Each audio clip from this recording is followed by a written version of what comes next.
Crystal Palace 1, Chelsea 3. Chelsea win a game and we score multiple goals. And I was going to say clean sheet, but then I remembered we didn't get a clean sheet. But moving on from that, make sure you're hitting the like button. Do me a favor, please. Give me like button, subscribe to the channel, somewhere down below. You know what I'm saying? And let me know your thoughts on this game in the comment section. Let me know your thoughts in the game in the comment section. I'm intrigued to find out what you guys think about the game, but let's get into it. You know what I'm saying? Listen, I said it in the one half watch along that I did. It was, we were playing pinball. We were playing pinball.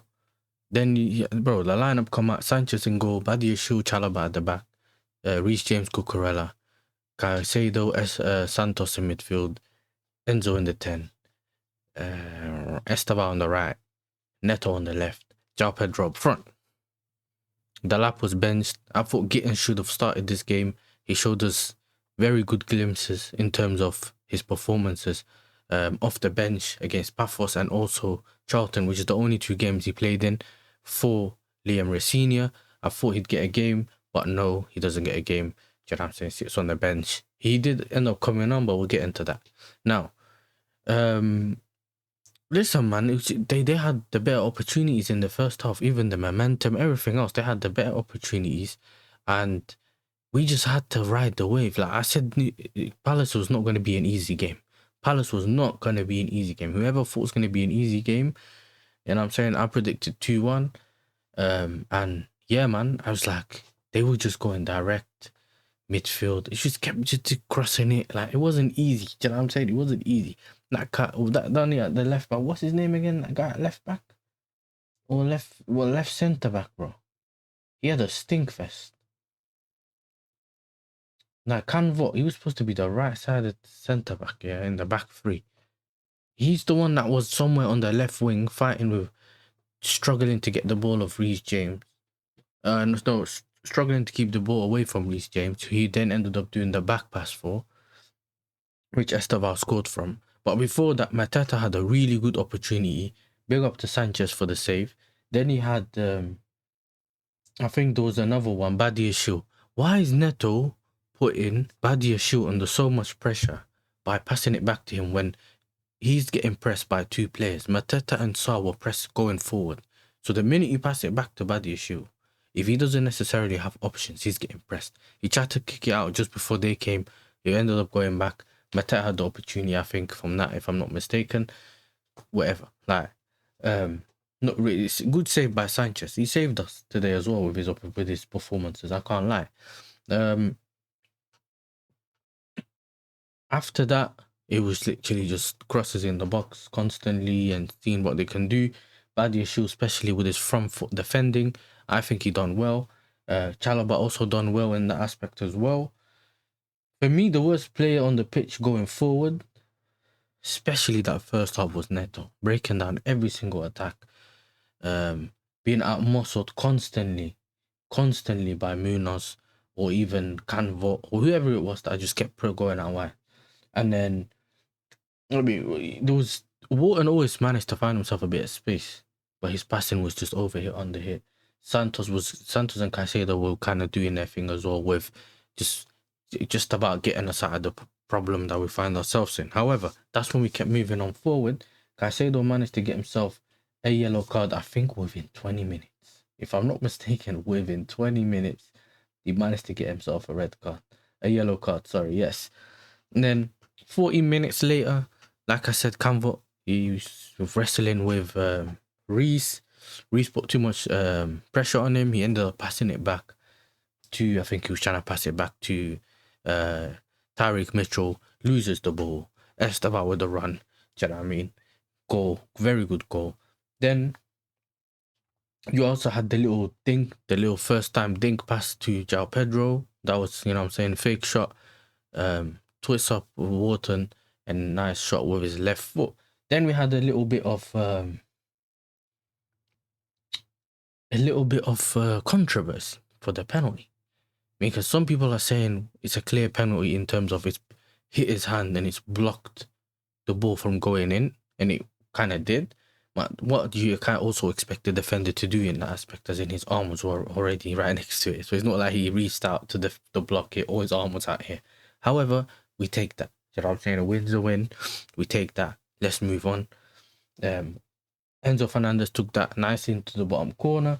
After that, we made some changes. Obviously, Adam Morton managed to get himself a yellow card, and then not long after that, decided to get himself sent off within 5 minutes, bro. 2 yellow cards.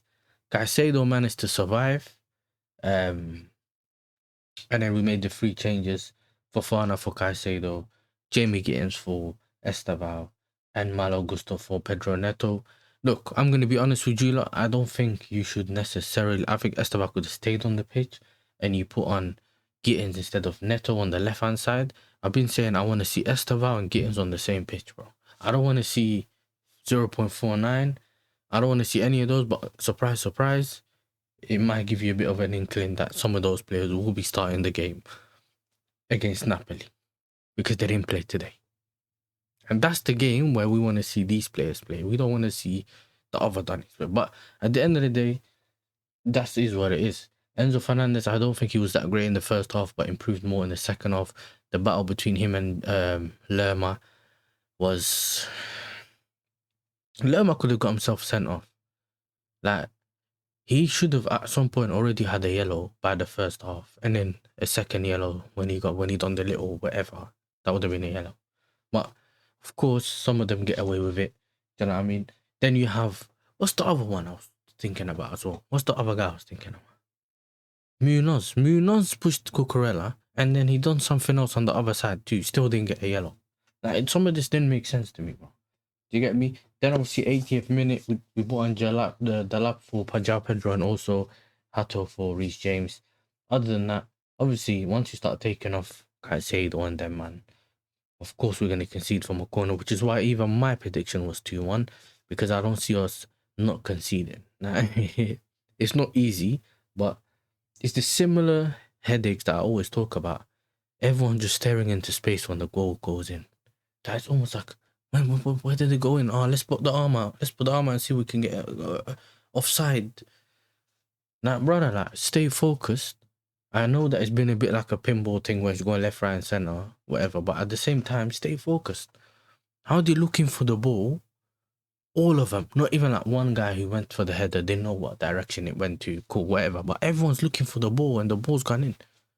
The richest guy managed to get his flick on. Enzo Fernandez was probably putting them all on side. He was on the floor on the line. Did you get me, with his leg in there? So look, at the end of the day, we managed to get the win. Like I said, I only really care about the wins, innit? Do you get me? Of course, I want to see performances, but we got West Ham next in terms of in the Premier League, and obviously we got Napoli, where I want to see a performance and a win. Like, we need the win against Napoli. There's nothing else we don't want. We just need the win against Napoli, because we need to keep the Champions League hopes up. Yes, make sure we get into that top 8 and then see what happens. But other than that, big up to everyone that tuned into the watch along. Well, the first half watch along, you know what I'm saying? But big up to all of you that did tune in for that. Big up to everyone that's liking and subscribing. Leave your thoughts in the comments below. What do you guys think of the game? Are we going to make top 4 this season? I know we're currently in the top 4. And also, what do you guys think of certain players' performances? My man of the match, personally, was Esteval. I think he improved throughout the game until he got taken off, and obviously had the 2 assists and a goal.